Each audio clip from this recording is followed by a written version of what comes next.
कहते हैं सफलता उन्हें ही मिलती है जिनके हौसलों में उड़ान होती है।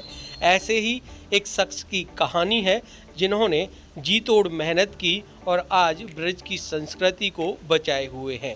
उन्होंने ब्रज की संस्कृति को तो बचा लिया और राष्ट्रपति से भी पद्मश्री पुरस्कार लेकर सम्मानित हो गए।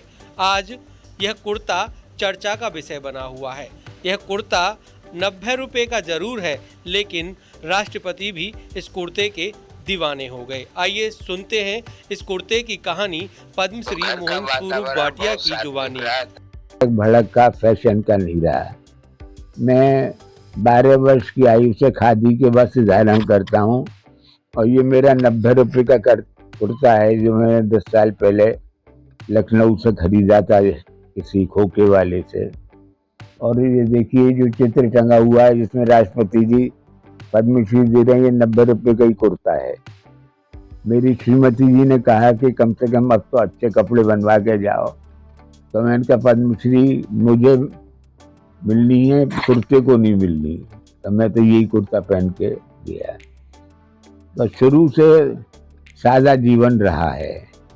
कभी किसी ने मुझे किसी होटल, रेस्टोरेंट, सिनेमा में नहीं देखा होगा। साहित्य साधना आप जो देख रहे हैं, मेरे ये सब टेबल पे भीड़ लगी हुई है फाइलों की, इन सब में ब्रज का साहित्य, लोकगीत हैं। ये जो आप देख रहे हैं पुस्तकें, इन पर निगाह डालिए, ये वो प्राचीन पुस्तकें हैं कि आज बाजार में उपलब्ध नहीं है। तो इन सब का अध्ययन किया है और लेखन इतना किया है कि देश के सभी समाचार पत्रों में लेख छपते रहे। फालैंड की होली कोई नहीं जानता था, मैंने प्रचारित की।